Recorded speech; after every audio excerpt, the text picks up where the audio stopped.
Okay, right ready to the airport. 15 Southwest, the phone is going to Hampton. And who's trying to call me here? American 11, are you trying to call? Nobody move. Everything is okay. If you try to make any move, present yourself and the airplane. Let's stay quiet. Try to make any stupid move. Negative contact, we're looking at United 93. Somebody call Cleveland. United 93 verify 350. United 93 verify your credible 350. Americans की imagination सिर्फ Hollywood movies तक ही महदूद नहीं है। ये जुनून की हद तक मफरूज़े और फिक्शन पसंद कौम है। इनके मार्वल कॉमिक्स कैरेक्टर्स देख लें या फिर बड़े बड़े अम्यूज़मेंट पार्क्स, ये बचपन से ही फैंटेसी वर्ल्ड से पागलपन की हद तक जुड़े रहते हैं। और यही वजह है कि इनको बेवकूफ़ बनाने के लिए इनकी गवर्नमेंट हमेशा कोई ना कोई विलन तैयार करती है या फिर कोई स्टोरी। ये जो आपने इनकी रिकॉर्डिंग सुनी, ये इनके मुताबिक बिल्कुल असल हैं। हाईजैकर्स की रिकॉर्डिंग है जो इन्होंने ब्लैक बॉक्स से रिकवर की हैं। यकीनन मेरी तरह आप भी इनको नहायत लो बजट और फजूल प्रोडक्शन कंसिडर कर रहे होंगे। लगता है क्योंकि कम लोगों को इस प्लान के बारे में बताना था, इसलिए नहायत ही थका हुआ स्टूडियो और थके हुए वॉइस ओवर एक्टर्स इस्तेमाल किए गए हैं। बकौल इनके ये हाईजैकरों का जो रिंग लीडर था मोहम्मद अता, इजिप्शियन मिस्री नेशनल, ये उसकी आवाज़ है। चलें छोड़े आए आपको इनके हाईजैकर्स के बारे में बताते हैं, जिनकी शक्लें देख के उनमें से आधे तो आपको मिडल ईस्टर्न लगते ही नहीं। इसमें कोई शक नहीं कि उनमें से कई हिस्पैनिक भी हो सकते हैं जिनके बस नकली नाम इस्तेमाल किए गए हैं। हाईजैकर्स का जो रिंग लीडर मोहम्मद अता बताया गया है वो इजिप्शियन नेशनल है और उसकी उम्र 33 साल है। उसके साथ AA-11 की फ़्लाइट के अंदर 4 हाईजैकर्स और हैं। अब्दुल अजीज़ 22 साल, वाइल 28 साल, वलीद अल शहरी 22 और सतामी 23। इन 5 लोगों ने बकौल इनके अमेरिकन एयरलाइन 11 जो पहली आके ट्रेड सेंटर के अंदर टकराती है उसको इन्होंने हाईजैक किया 40 मिनट के अंदर अंदर। बहुत अच्छे जी, बिल्कुल मान गए कि इन 5 लोगों ने AA-11 को आके ट्रेड सेंटर के अंदर मारा बग़ैर किसी कंट्रोल टावर की इंस्ट्रक्शन के, बग़ैर किसी GPS के, बग़ैर किसी फ़्लाइट रूट के।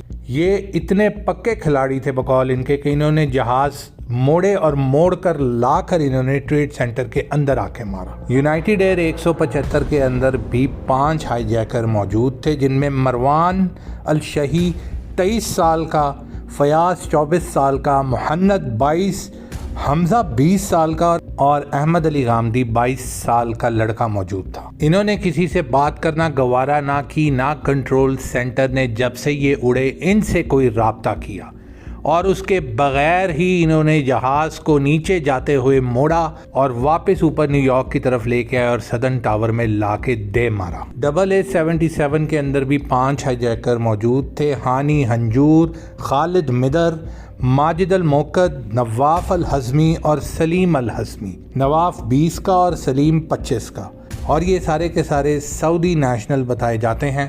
और इन्होंने जाके पेंटागन के अंदर बग़ैर परों वाला जहाज़ जो मैंने आपको बताया है, बिल्कुल उसके ऊपर जाके फ्री फॉल ग्रेविटी के ऊपर नीचे फेंक दिया, क्योंकि जो उस जगह इम्पैक्ट आ रहा है वो तो ऐसे ही लगता है कि ऊपर से कोई चीज़ नीचे की तरफ फेंक दी गई हो या नीचे से बॉम्ब फाड़ के उसको इमारत को तबाह किया गया हो। आखिरी जहाज़ UA-93 यूनाइटेड 93 जो बकौल इनके पेंसिल्वेनिया के जंगलों में जाके इसलिए गिर गया क्योंकि उसके अंदर जो पैसेंजर्स थे उन्होंने हाईजैकर्स के साथ लड़ाई की, एक जंग की, और जहाज़ जो है वो इसी जंग के दौरान नीचे आके गिर गया।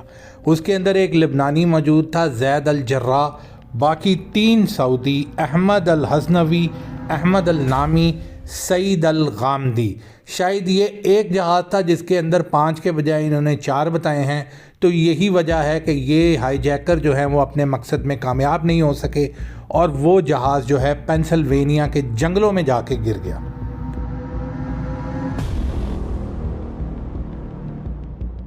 बस कर दो मेरे भाई, बस कर दो। कौन सा 3rd क्लास डायरेक्टर पकड़ा है जहां इतने पैसे लगा दिए, जहां इंश्योरेंस पूरी ले ली ट्विन टावर्स की, तो वहां थोड़े पैसे स्टोरी लाइन और डायरेक्टर के ऊपर भी लगा देते तो क्या जाता था आपका।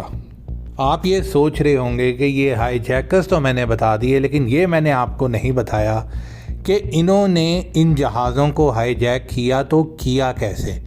देखिए, मैं आपको सिर्फ वही बता सकता हूँ जो अमेरिकन्स ने हमें बताया है, और उनके बकौल इन हाईजैकर्स के पास छोटी नाइफ्स, स्विस नाइफ्स जो होती हैं वो एक दो के पास निकली, छुरियाँ, कांटे, जो खाना खाने वाली चीज़ें होती हैं वो ये लेके जा रहे थे। ब्लेड के रेजर्स, शेविंग रेजर्स में से जैसे ब्लेड्स निकालते हैं छोटी छोटी, जैसे कि आप जिलेट ब्लूटूथ के अंदर लगी होती हैं, वो ब्लेडें उंगलियों में दबा के उन्होंने लोगों की गर्दनों पे रख दी और उनको बोला खोल दरवाज़ा कॉकपिट का, और इस तरीके से इन्होंने ये जहाज़ हाईजैक किए हैं।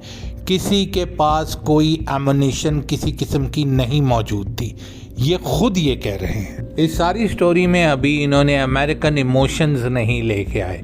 साफ जाहिर है इनकी सारी स्टोरीज़ के अंदर इमोशंस का होना बहुत ज़रूरी है, फिर ही इनके लोग इनकी स्टोरीज़ को मानते हैं। और वो इमोशंस थे 3 हाईजैकर्स के खतूत। जी मैं बिल्कुल सही बोल रहा हूँ, 3 हाईजैकर्स के ख़त इनको मिले, जिनमें से सबसे पहला ख़त इनको 3 पेजेस का ख़त मोहम्मद अता, शायद उसको डायरी लिखने का शौक़ था या क्या था, तो उसने बॉस्टन में जिस होटल में वो रह रहा था तो वो अपना सामान वहीं छोड़ गया। उसने कहा मैं तो मर रहा हूँ लेकिन ये मेरे सामान, मेरे कपड़े ना जल जाएं, तो मैं इनको होटल में ही छोड़ जाता हूँ। और फिर जब FBI ने उस होटल को खोला तो उसके अंदर उसका सामान भी मिला, और उस सामान के ऊपर, कपड़ों के ऊपर ऐसे सीधे 3 पेज पड़े हुए ख़त भी मिला, जिसके अंदर मोहम्मद अता ने अपने सारे प्लान का लिखा हुआ था कि ये मैं इसलिए कर रहा हूँ, और इसके पीछे अफगानिस्तान की गारों में छुपा हुआ एक बंदा जिसका नाम उसामा बिन लादेन है, वो इसका जिम्मेदार है। जी बिल्कुल डन हो गया। बताना तो ज़रूरी था ना, इतना बड़ा काम किया है, इसके पीछे ये भी तो बताना ज़रूरी था कि बताया जाए कि ये कराया किसने है। तो उन्होंने बता दिया कि ये उसामा बिन लादेन साहब और उनकी ऑर्गेनाइजेशन अलकायदा ने कराया है। दूसरा लव लेटर नवाफ भाई ने लिखा। नवाफ भाई जो हैं ये वो हैं जिन्होंने पेंटागन के अंदर जाके जहाज़ मारा, और ये जहाज़ मारने के लिए इतने तैयार थे कि ये अपनी गाड़ी लेके आए, उसको एयरपोर्ट की पार्किंग के अंदर इन्होंने खड़ा किया, और वहाँ दूसरा लेटर जो है डैशबोर्ड के ऊपर रखा कि जब मेरी गाड़ी का पता चलेगा FBI वालों को तो वो गाड़ी खोलेंगे तो उसके अंदर उनको लेटर मिलेगा। और उस लेटर में भी इन्होंने सारी रोदाद लिख दी कि ये जो है मैं ऐसे ऐसे अमेरिका आया, इधर इधर पड़ा, और मैंने इस वजह से मैं जा रहा हूँ और जहाज़ मारने जा रहा हूँ, और आपके लिए ये लेटर छोड़ के जा रहा हूँ। ठीक हो गया नवाफ, आपकी जो मेहनत थी वो मेरे ख्याल में जो अमेरिकन ने आपसे करवाई थी वो रंग ले आई, और 22 साल अमेरिकन आपके इस ख़त की बदौलत के ऊपर मुसलमान मुल्कों को तबाह बर्बाद करते रहे। अब आते हैं तीसरे लेटर की तरफ। एक और लेटर भी मौजूद है।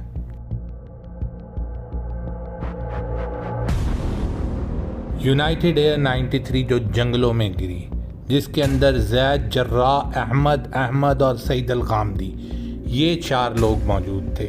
वो पूरे का पूरा जहाज़ तबाह बर्बाद हो गया जंगलों में गिर के, उसमें से कोई बंदा नहीं बचा।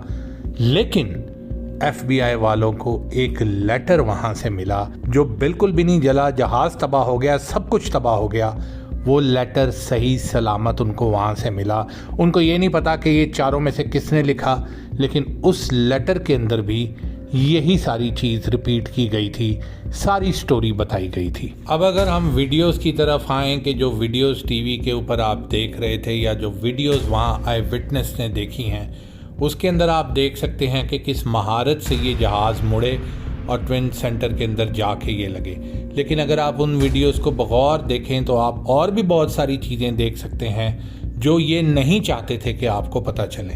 उनके अंदर जहाज़ अगर ऊपर वाले फ्लोर्स पे 80वें फ्लोर के ऊपर लगे तो आप नीचे देख सकते हैं 30वें 40वें फ्लोर के ऊपर डायनामाइट धमाके हो रहे हैं, और वो धमाके एक लाइन के अंदर हो रहे हैं पिलर फाउंडेशन के साथ साथ। सारे के सारे टावर के ऊपर इन्होंने डायनामाइट्स लगाए हुए थे। जहाज ऊपर आके लगते हैं लेकिन पिलर फाउंडेशन तोड़ने की वजह से, जैसे आप बिल्डिंग को नीचे गिराते हैं, जब पुरानी बिल्डिंग्स को गिराना होता है तो आप देखें थोड़े से अरसे के अंदर अंदर वो बिल्डिंग पूरी की पूरी गिर जाती है।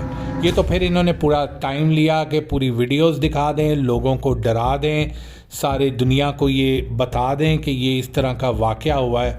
और जब इन्होंने सोचा कि अब लोगों ने देख लिया, मान लिया, तो इन्होंने डायनामाइट्स चला दिए और पूरे के पूरे ट्विन टावर्स नीचे आ गिरे। अच्छा खासा ड्रामा क्रिएट हो चुका था, धमकियाँ सीधी की सीधी पड़ रही थी, किसी की जुर्रत नहीं थी कि आगे से कोई बात करे या सोचे भी कि ये असल है कि गलत।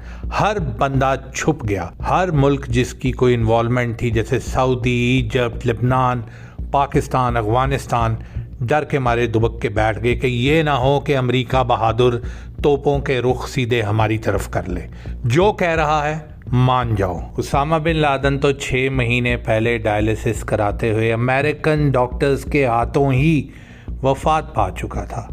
ये आप जहन में रखें कि उसामा बिन लादेन के 4 डॉक्टर्स थे, चारों के चारों अमेरिकन नेशनल्स थे और उसामा बिन लादेन बहुत अच्छे तरीके से अमेरिकन के साथ कनेक्टेड था। तालिबान को ये पता था कि उसामा बिन लादेन तो है नहीं और अमेरिका ने उसामा बिन लादेन का नाम दे दिया है, तो वो भी मुतमईन है। उन्होंने कहा कि ये तो बंदा ही मर गया हुआ है, अब ये हमसे क्या कर लेंगे। जब जॉर्ज बुश ने तालिबान को बोला कि मुझे उसामा बिन लादेन वापस करो, उसने हमारे धमाके कराए हैं, तो तालिबान ने कहा कि भाई हमें नहीं पता वो कहाँ है, अगर हमें पता होता तो हम तुम्हें बता दें। अगर तुम्हारे पास कोई सबूत है, कोई चीज़ है जिसके ऊपर तुम ये कह रहे हो कि ये सारा कुछ उसामा बिन लादेन ने किया है, तो हमें दो, हम उसको पाताल से भी ढूंढ के लाएंगे।